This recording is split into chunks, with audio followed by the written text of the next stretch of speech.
The bell above the door of Wentworth and Cole chimed the way it always did when someone walked in who didn't belong.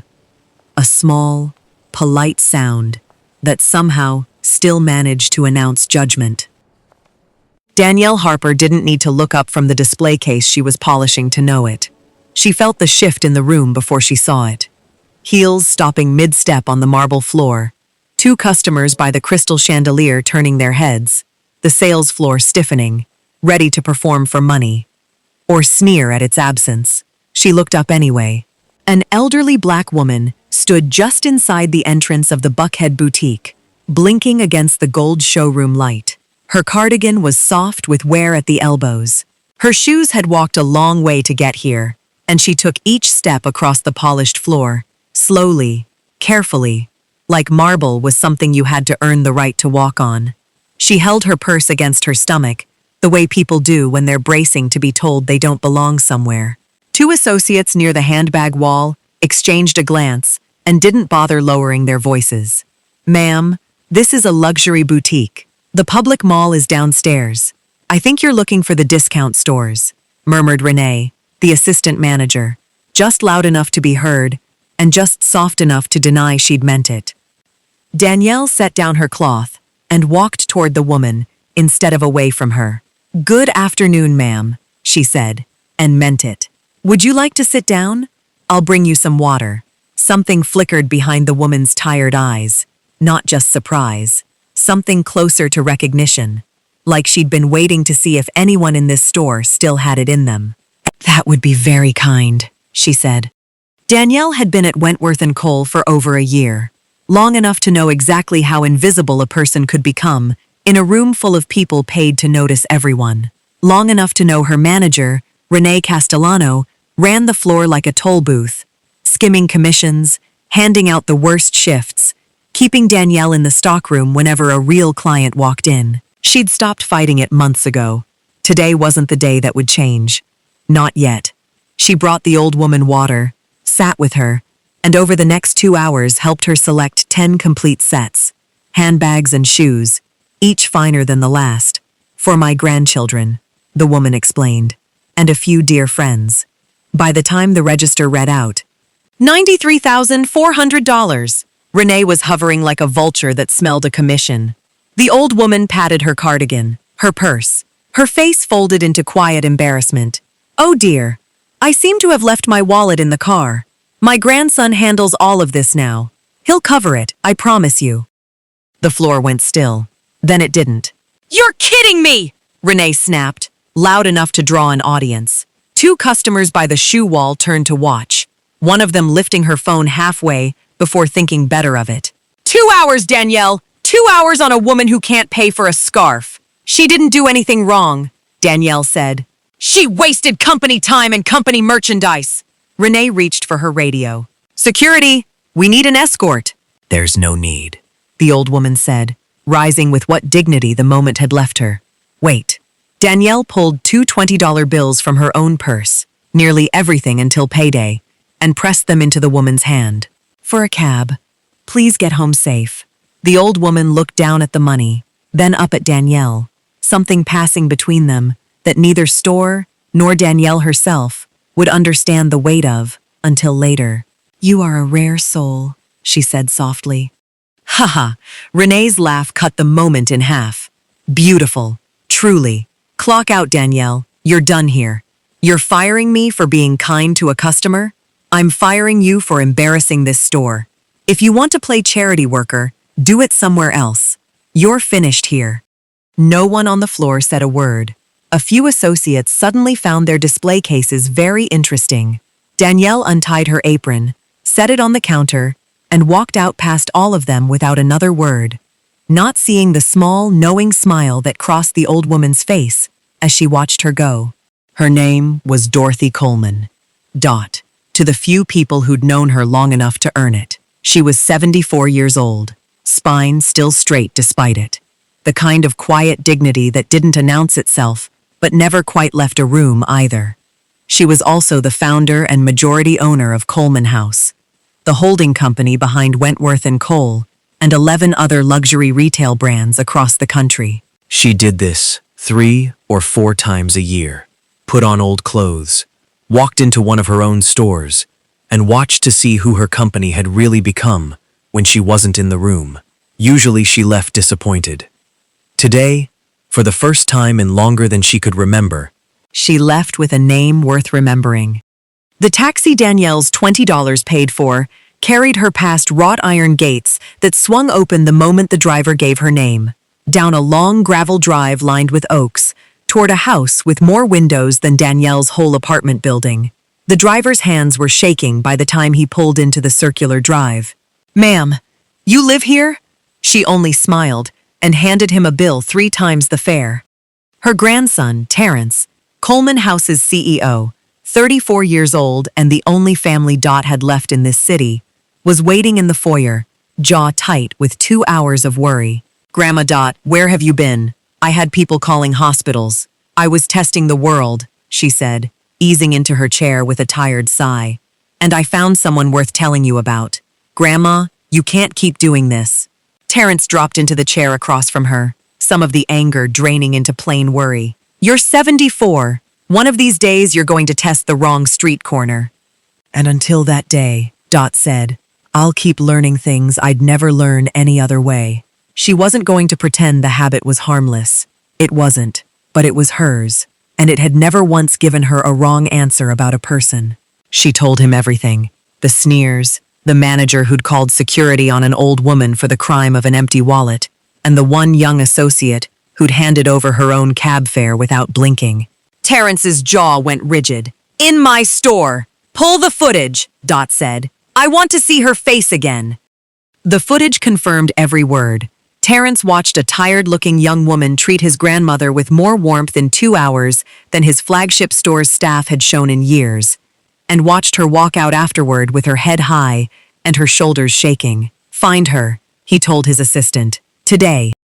Danielle was 3 blocks from her apartment, replaying her own humiliation on a loop, when a car that didn't belong on her street pulled up beside her. "Miss Harper? My name's Andre.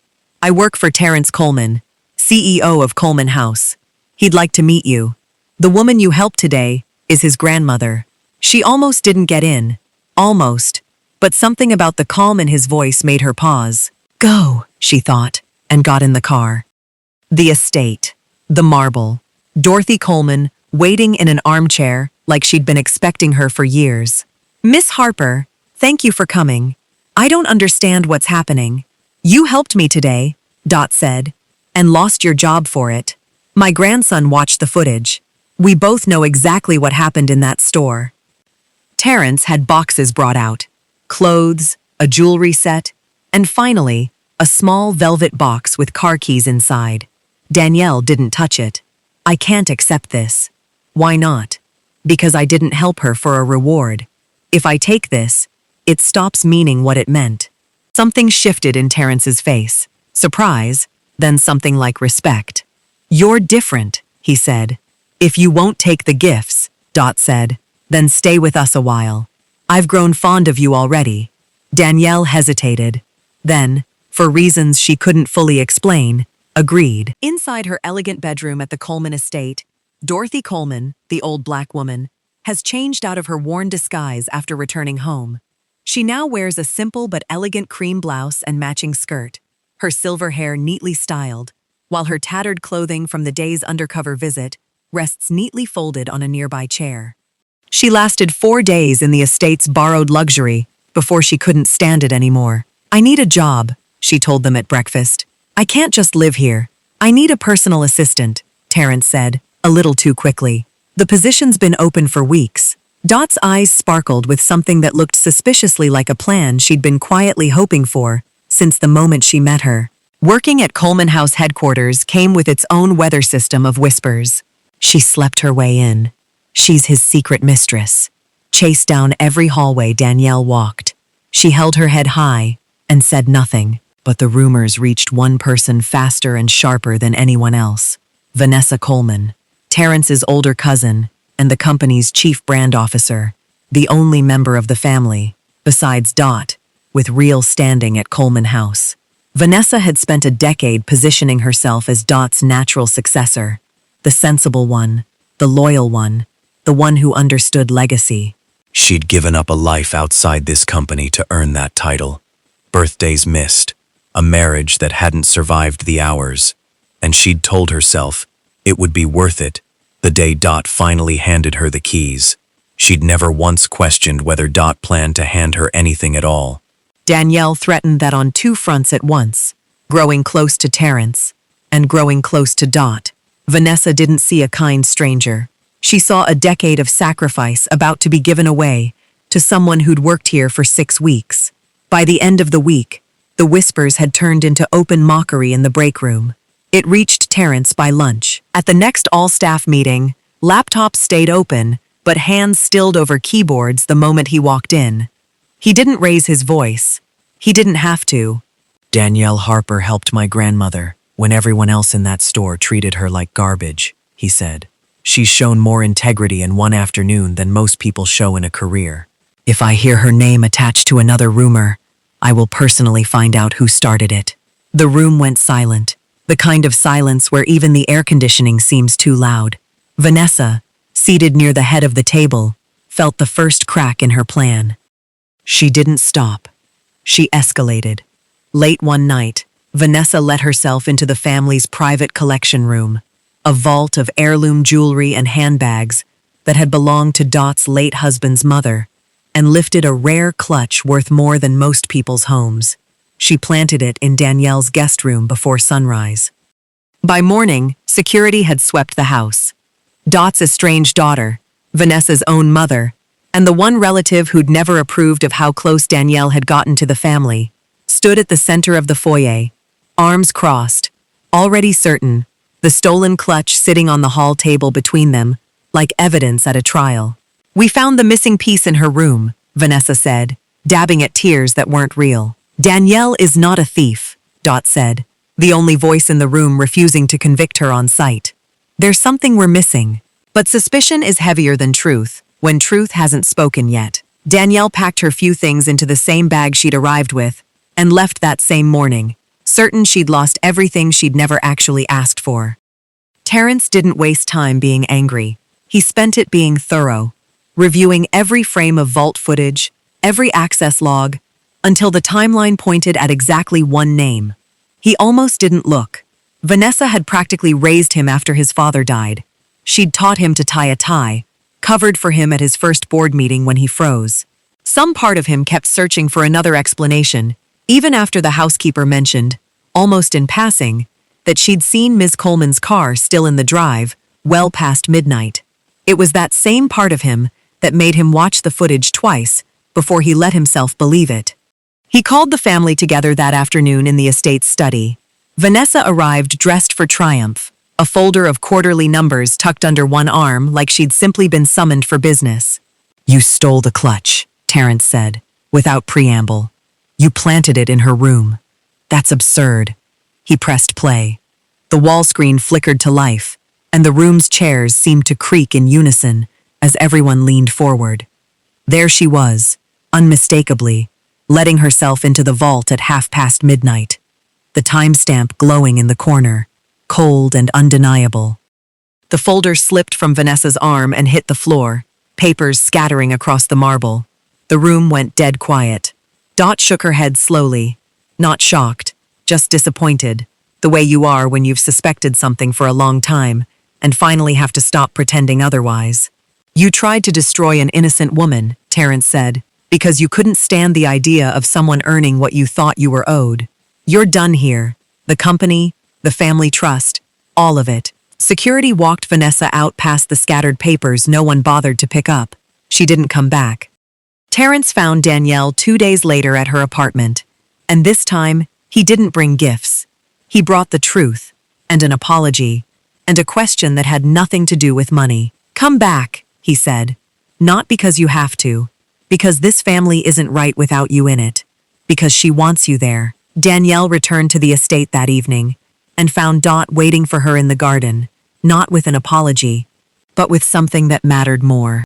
Wentworth & Cole reopened its Buckhead flagship 6 weeks later, under new leadership, with an announcement that ran in every industry paper in the country. Renee Castellano had been terminated. The boutique placed under a new store director hired for exactly the qualities Renee had punished: patience and the refusal to look away from someone who needed help.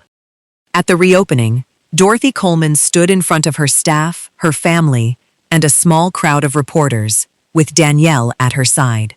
Camera flashes caught the gray at Dot's temples, the steadiness in her hands, the same tired, gentle eyes that had once looked up at Danielle over a glass of water.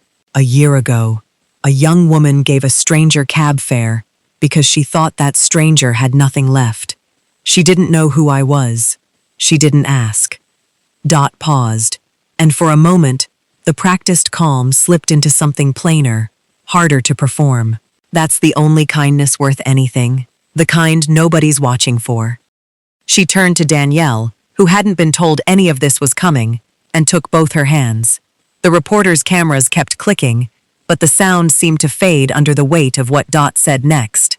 I spent years wondering who would inherit my company. Today I realized I was asking the wrong question.